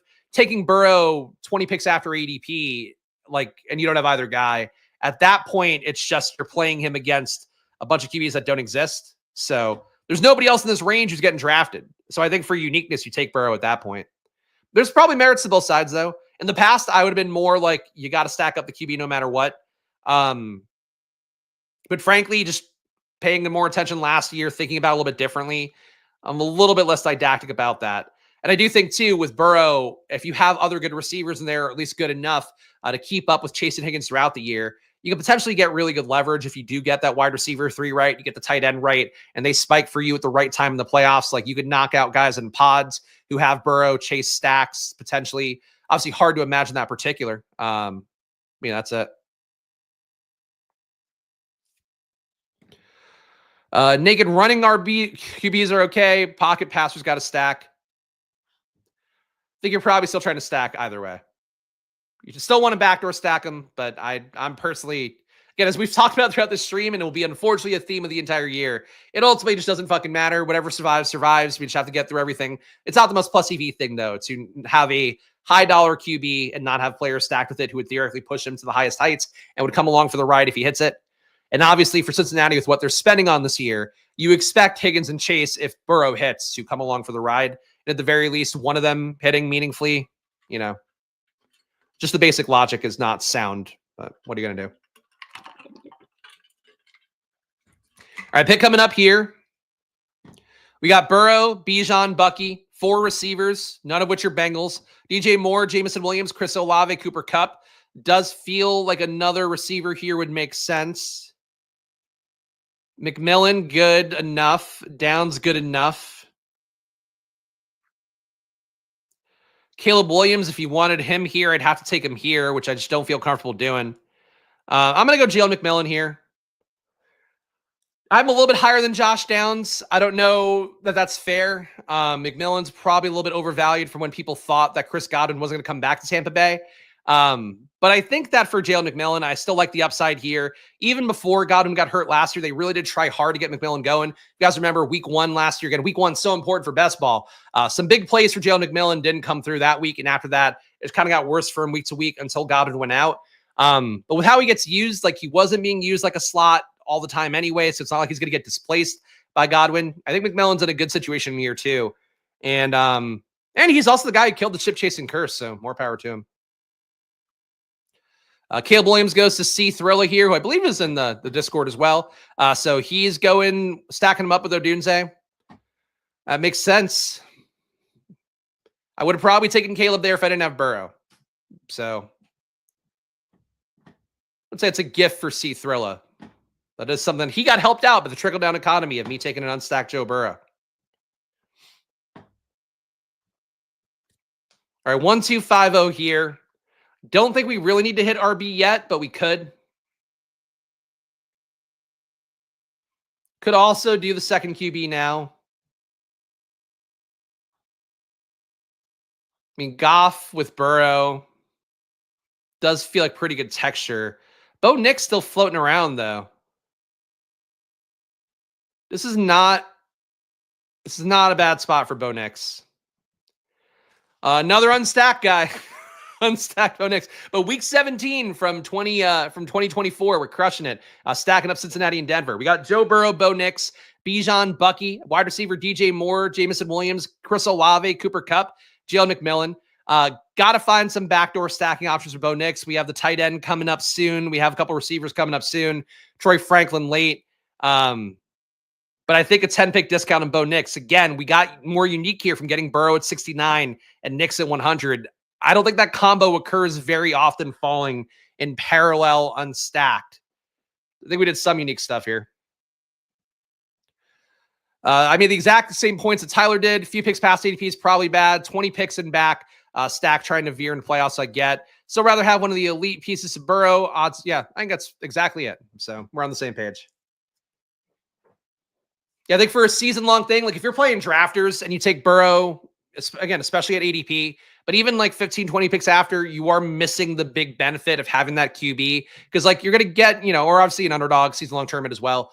You're just missing the benefit of that guy being there every week, giving you whatever Burrow's 5,000, 6,000 yards are that he's passing for. That hurts. For a tournament thing, we're just trying to survive, and then spike at the right time.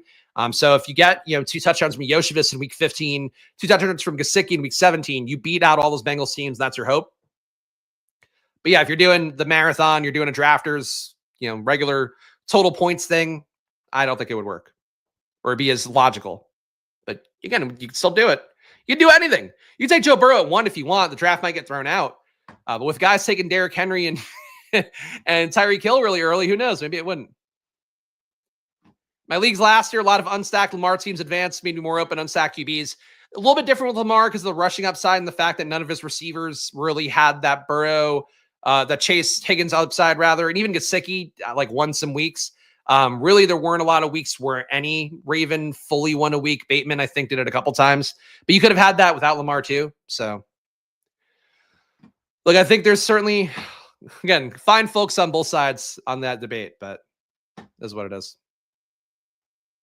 Yeah, pocket versus rushing inherently very different, but it is too, like it's rushing plus receivers having, lower ceilings too, at least based on the outcomes. Zay Flowers should have been better than he was last year, but he wasn't. This American can do anything except the things you can't do. That's true. Except the things that are socially unwanted, legally unwanted, legally barred now. There's a lot. But everything else, full game. Also things that could conflict with your HOA or your township. We had to get rid of Lucas Cribb this week. He's moving to a big boy bed. And I put it out with the garbage, and I was like, this is going to be one of those fucking bulk pickup things. I had to schedule bulk pickup for the fucking garbage for like 2 weeks from now. So the crib is just going to be hanging out in our driveway. I'd have to move it back over again. And it's like so fucking stupid. But that, microcosm of what living in America is like. 2251 here. We got Tyler Warren at a 13 pick ADP discount, just soaking up the value. So Burrow and Nix, obviously not going to be stacking up with Tyler Warren, one would assume. Bijan and Bucky, these guys should make our lineup every week. So we're just riding with them for a while here until we feel like we have to go back at RB.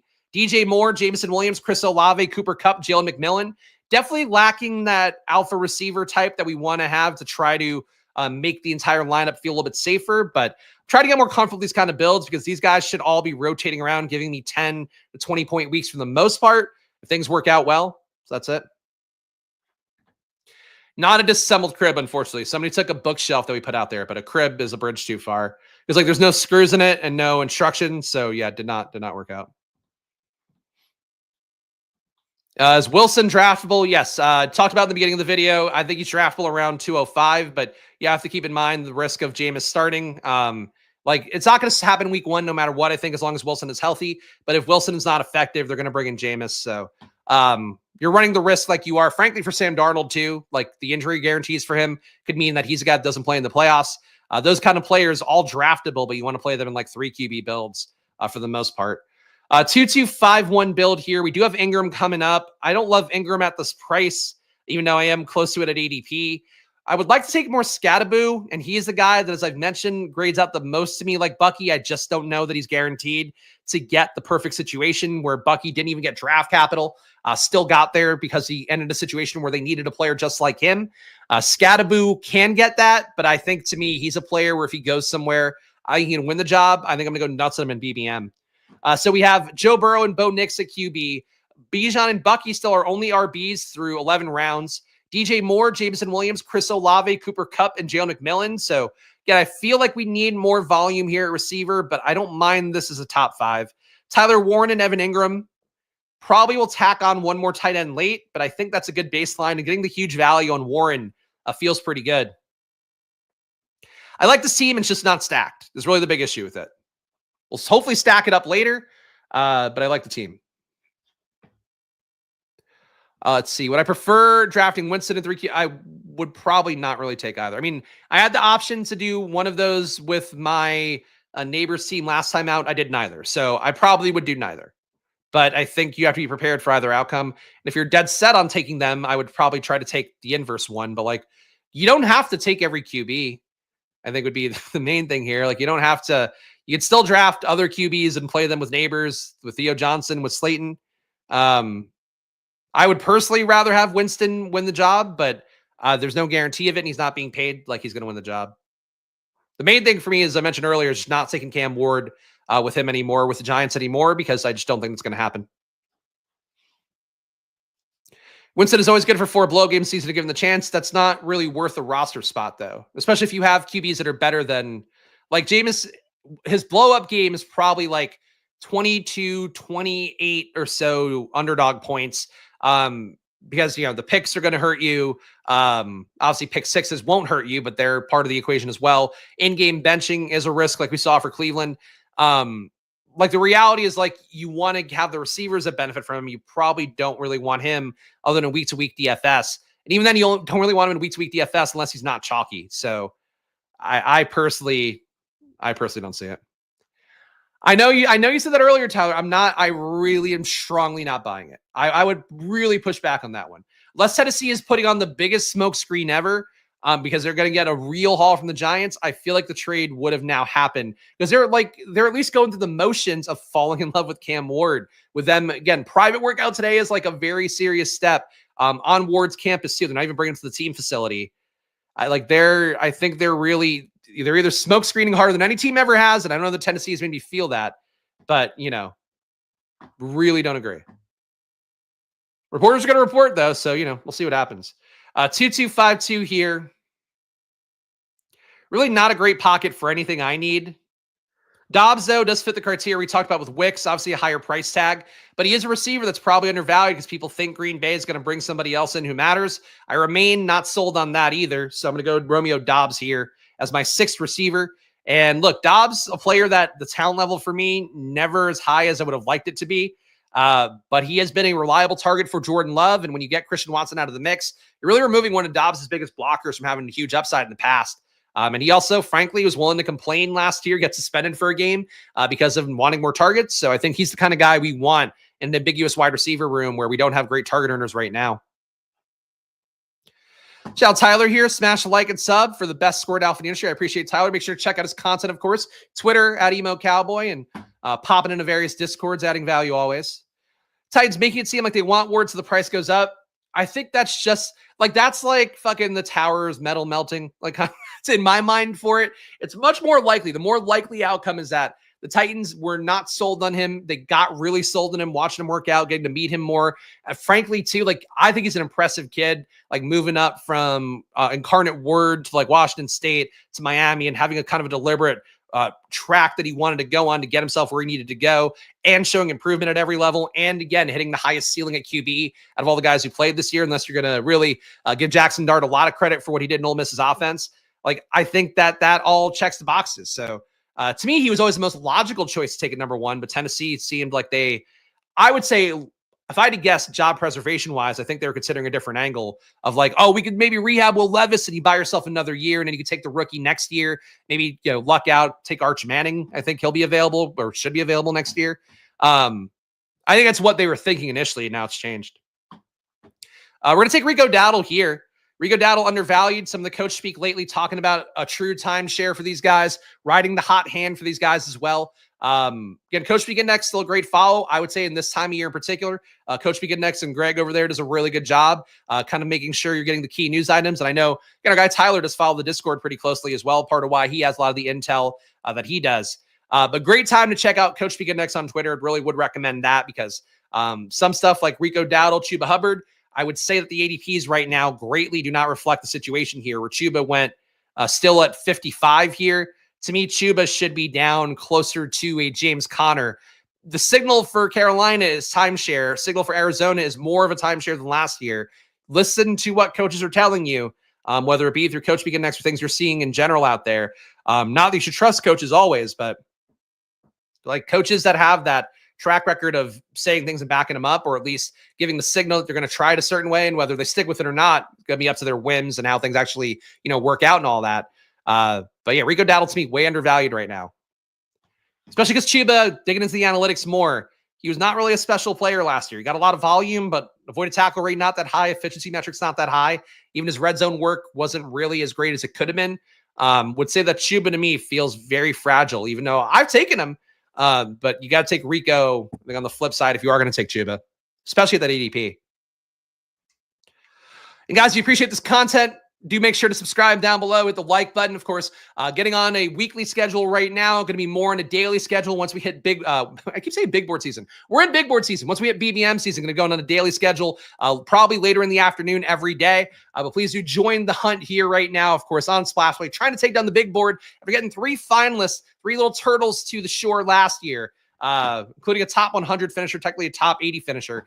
This year, we're going for the gusto and winning it all, right? Because we can control that. Underdog as well, $1,000 in bonus cash. I'll link down below, or use promo code SPLASH Underdog. And again, your promo code usage here goes a long way here. If you want to see this content go on in 2026, we got to have a big year for Underdog. So please use promo code SPLASH. Link down below, $1,000 deposit bonus, and also a free pick'em. Unabated 20% off, link down below. Stochastic 15% off. So you want your betting data, you want your DFS products. I got it all for you here in Spags' warehouse of good. Crazy Spags' DFS and betting warehouse. And of course, join the Discord too, $5, most direct way to support the show. Join the YouTube channel. You get added automatically. Woo! There we go. And that's my whoring. Agree on Rico 100%. Love to hear that. Rico was like not bad last year. Rico was a little bit of just a guy in the same way that Chuba was, which I guess they have a type. But 100-yard games for a Dallas team that was fucking dog shit. I think guys doing impressive things in adverse conditions is always something that's going to hold a little more water for me. And I would say that would be the case for these guys. Okay, at a certain point, we do have to get Cincinnati guys. We're still not there yet. Garendo getting contingent value, RB play / hoping he takes a little bit away from CMC as our RB4. I can live with that. This might be my RB room. I'll be tempted to add on one more, but we got a Bijan, Bucky Irving, Rico Dowdle, Isaac Garendo team here. Bijan and Bucky are going to carry most of the water. I could get my flex spot filled by other positions, I think. Still could take more RBs, though. But Burrow, Nix as our QBs. Need to stack these guys up a little bit more. At least we got Nix with Ingram. I think we're doing okay here. Again, not as stacky, matchy as I'd like to see. But, we're doing okay. Hateful Huck here in the 2-hole making his run at QB here. If you're going to do 3 in a row, a better time to do it than that last guy who did it around pick 80 to pick 100 or whatever. Here, at least, you're not really missing out on a lot. I think this pocket of QBs he hit as well with Trevor Lawrence, AR, Cam Ward, stacking the AFC South, theoretically, if Ward goes to Tennessee. And also, like, 2 guys who are just undervalued for having shitty years last year, who should be in renewed situations this year, you would hope. At least for AR, obviously, you have the risk of Daniel Jones starting, but, like, competition should push him to the best he can be, I would hope. I like what Hateful Huck did in the 2-hole after he did not get Joe Burrow when I took him. Solid statistical odds that one of Benson, Corum, or Algier smash pretty high. What? Diones, I love you. What solid statistical odds? Like, what would be the basis for that argument, fundamentally? Would be my question I would ask. I think Benson can get more work this year. I think Corum can theoretically get more work, even though I'm not sold on that. Algier, I don't think there's any chance he gets more work unless somebody gets hurt. But I wouldn't say solid statistical odds would mean like you're looking at betting markets or something that are saying that. I don't think those exist. So I would encourage you to not say stuff just to like make yourself feel better about a take personally. That'd be my thought, but follow your heart. Really not a great pocket for me. I don't like any of these guys. I'll take a shot on Devin Neal. Devin Neal, to me, grades out like just a dude, but he's now priced accordingly if he's going to fall to 170 in this room. So Devin Neal, come on down as RB5. That pocket, though, God. Tight end, not good. Receiver, not good. I don't like Coker. Everybody's kind of pushing down guys I don't like, it seems. Dylan Sampson, I don't like very much. My ranks, though, hey, we're getting closer in this room.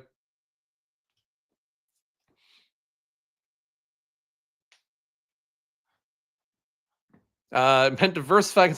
Okay, that doesn't mean decent statistical odds, though.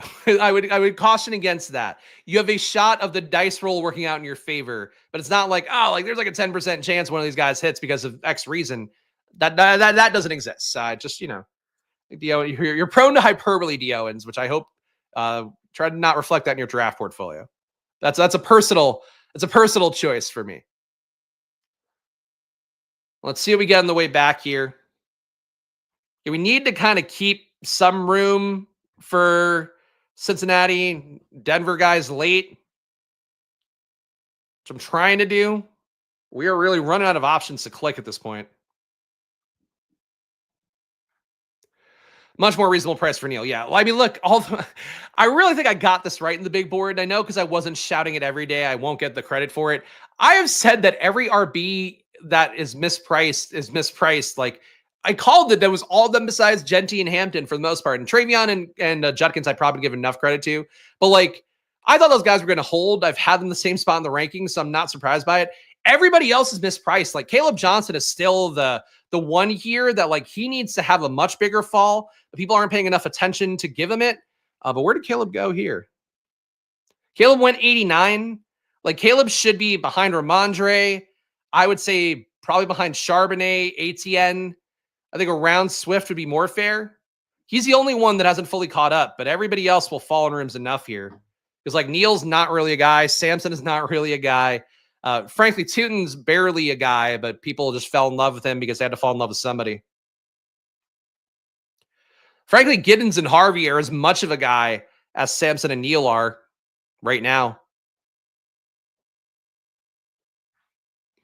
Neal's going like 50 picks out of RBs. I mean, so Samson. I just think it's just been mispriced the entire time. I think people got told this RB class is so great, and then they bought into it, and they were like, well, this guy, yeah, sure, I've heard his name. He must come up a little bit. And you had a pretty good RAS testing for enough guys as well. But it's weird, like the guys who had good RAS testing, like Giddens, Harvey should probably move up a little bit more. The only one who really moved up was Tootin because people just like saw the hype from him, and like Justin Herzig is talking about him.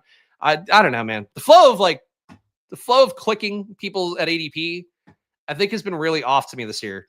But, that's perhaps a separate observation. We got Eckler here, Ertz here, getting shares of a Washington offense doesn't feel bad. Dylan Sampson, I think you would think has just died at this point with him still being available.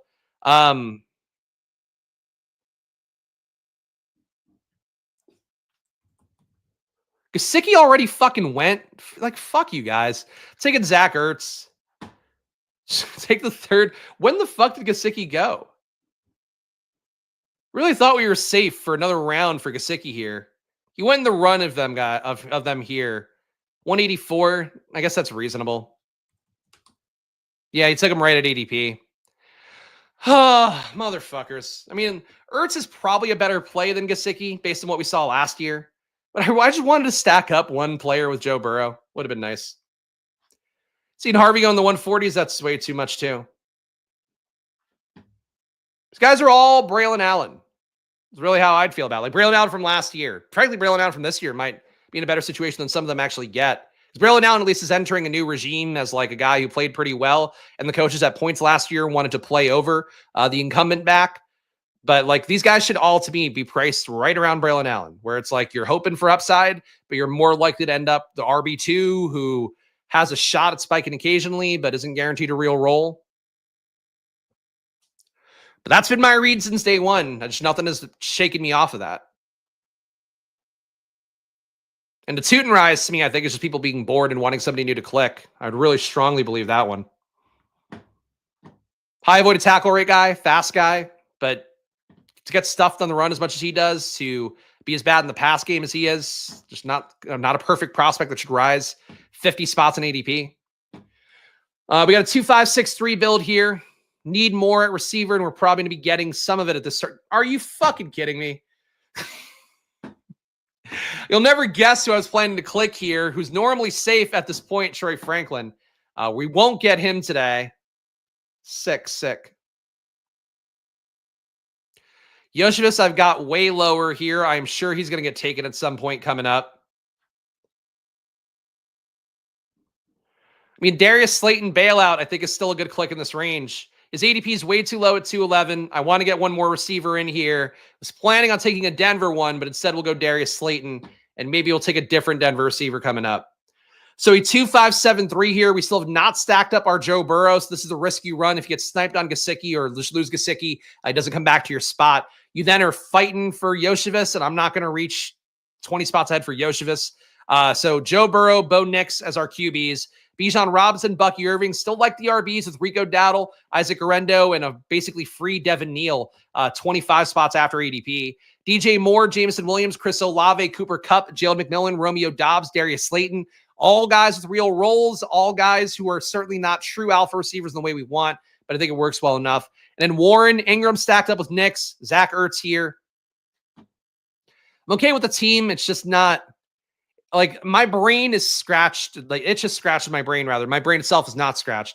It would be very difficult to do that. But, like, my itch is scratched by, like, when I have guys stacked up and it's real clean, I've got game stacks and all that. We're not there here. You need that less in the big board, I still would believe. You just need projectable players for the most part that make sense and are good usage of draft capital in the way you're getting it. But I would like to have, like, I would have liked to have Burrow with Gesicki and Yoshivas. Would have liked to have had Nix with Franklin and Ingram. Like, that would have made more sense to me than what we're going to have here. Most rookie RBs are probably contingent backs if they're outside the top 5 consensus backs. I would say outside the top 2. If you're not getting drafted in the first round, you're very likely to come in a contingent role. But obviously, if there's a pathway for it, then you can still get there. But I think that's really the thing for me is, like, the big board should almost not have, at this point of a draft season, should not have more than 2-3 RBs in your top 100 is, I think, the way it should go. This year with the 2 OSU guys, I get them both being in. But, like, Caleb Johnson just shouldn't be there. He's just there. He's just been hanging around the entire time. But, like, he showed nothing. He didn't put up enough good enough athletic profile. He has okay film, but the advanced analytics aren't that good. He was just like a buzzy name that just kept the spot, and I think that's the worst part of drafting this time of year. But I don't want to be full, like, wake up, sheeple. Like, don't follow ADP. You should still follow ADP. You still should take guys, like, where they're supposed to go. But, I don't think I have any Tootin. I don't think I have much Caleb Johnson. You have to dig your heels in a little bit in some of these guys. Shador here going 205. What did this guy do at QB? He's got Lamar. Doesn't seem like he has a natural stack partner for Shador. But Lamar with Carr and Shador, that's a logical QB build as well. Henderson doesn't feel live to take a full load anyways. We better change a pace back. I fully agree. I mean, that's the thing too, like, that I could see why people talk themselves into so many RBs in this class based on one thing, which is that, like, volume is usually the biggest predictor of future volume. So whether that's true of the NFL, if guys get volume year 1, they're likely to have a better shot getting volume year 2, volume year 3. If you get volume in college, you're likely to get volume at some point in the NFL. Chase Brown is a great example of that, where, like, he actually is probably not behooved to get a ton of volume because of his size and how he plays. But even he failed upwards to volume because he was a guy that got a ton of volume in Illinois. And, that shows that you were able to earn trust at one level. Now you're in trust at another level. But, like, you have to be good at volume. And to play year 1, you have to be really good and also, frankly, really lucky. It's like the same thing as winning a basketball tournament. It requires, like, so much luck to get where you need to go. You have a 2-5-7-3 here. You could stack up Bo Nix with Audric Estime. Probably not the move.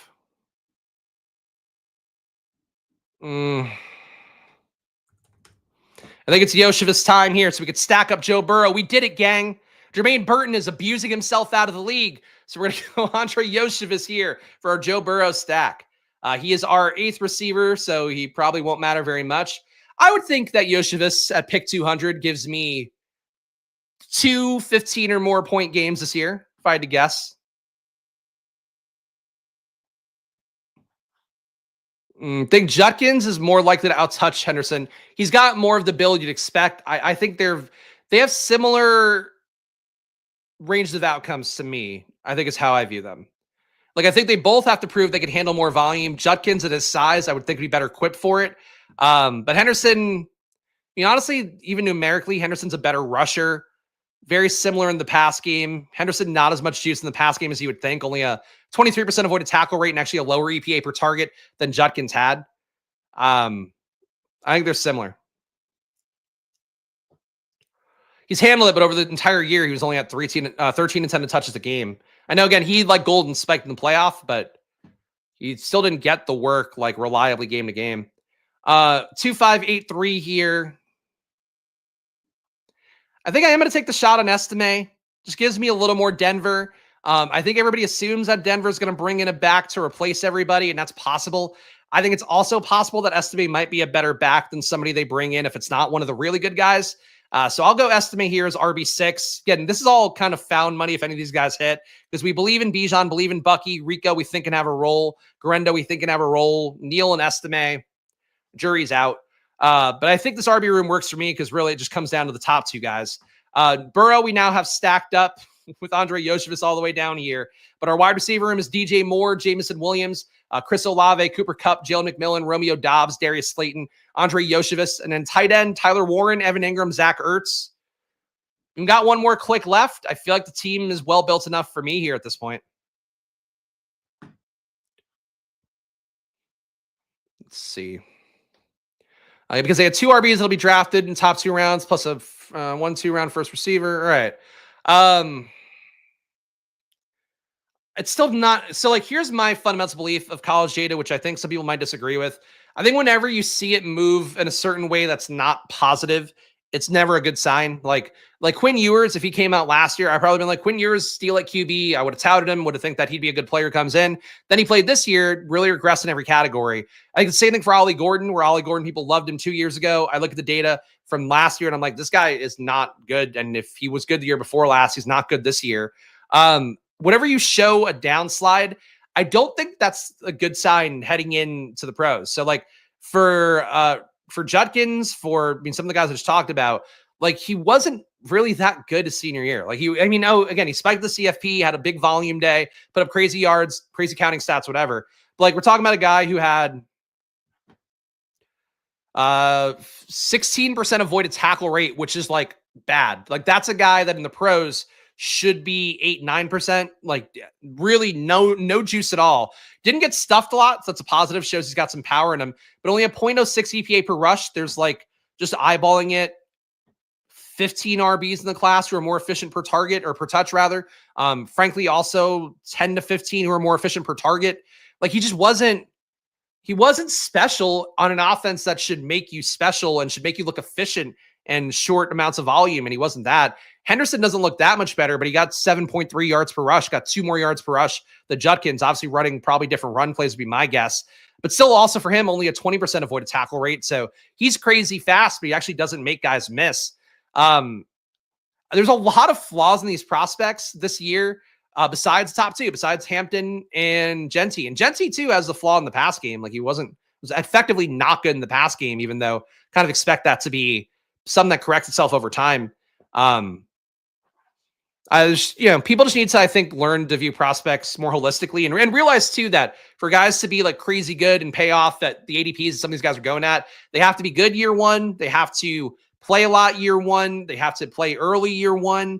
They also have to find a way to not hit the wall. Like Bucky probably was at risk of hitting the wall, but because he got kind of ramped down work in the beginning of harder last year, he didn't hit the wall as much as you would think for a smaller guy. There's just so many factors that go into it. And I think that's really the main thing I would say for how I view it, but it's been an evolution in how I view it for sure. And I think post BBM, you could be more wheels up because for RBs, because it's like, okay, who does he have to beat out? I now know who he has to beat out and what they are. Whereas like going in, it's like, are you running into Saquon Barkley, like Will Shipley did last year? Or are you running into Rashad White like Bucky did? That really matters a lot for how the conversation's handled, even if those guys go similar draft capital in terms of the actual NFL draft. Anyway, at 2683 here, we need one more pick, and I've talked through that entire clock. I do take a lot of Ty Felton. I'm going to go Torrey Horton here and hope that he goes somewhere else. Another freak athlete going for free here. Your free guys at receiver who I do think have enough athletic profile to take a shot on. Horton, Ty Felton, who I took last draft. Jalen Noel goes a little bit earlier now. I know the Underdog guys had some kind things to say about him in the video they put up. Those guys to me would be your 3 fast guys who could get draft capital because of it. Final team here, though. This will be done for the day. We got a 2693. We got Burrow and Nix. So we took Burrow as a huge discount. Nix is a pretty big discount. As a result, we didn't get the best stack partners with it, unfortunately. We got Bijan, Bucky Irving, Rico Dowdle, Isaac Garendo, Devin Neal, and Audric Estime. So top 2 carrying a lot of the water here. Hopefully some guys you could spike behind that. DJ Moore, Jameson Williams, Chris Olave, Cooper Kupp, Jalen McMillan, Romeo Dobbs, Darius Slayton, Andre Yoshevich, and Torrey Horton, and a tight end, Tyler Warren, Evan Ingram, Zach Ertz. So we got some stacking here with Yoshevich, with Ingram. Could have been better, really, but I think we got good values. This team is live to get where it needs to go. Just probably not built well enough for tournament upside in the last few weeks.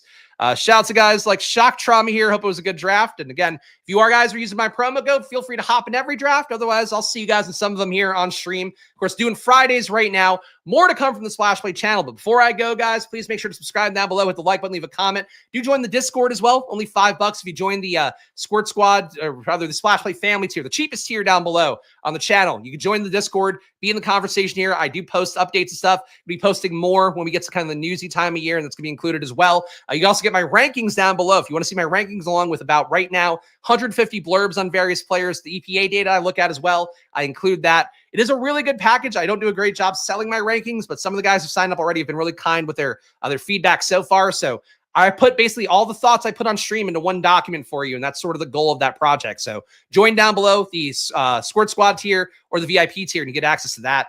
And Unabated, Stochastic, all linked down below as well, so do check them out. And of course, guys, gamble responsibly. Even it's always money time here. Follow me at Chris Spags. Follow the show at Splash Play Pod. And shout out to all the paying members who have supported the show this week. Maybe a few more I haven't got on there yet. But I do appreciate all you guys. Back at 4 p.m. for the NBA today. I'll see you guys there. Enjoy your days. Good luck and good luck. Bye.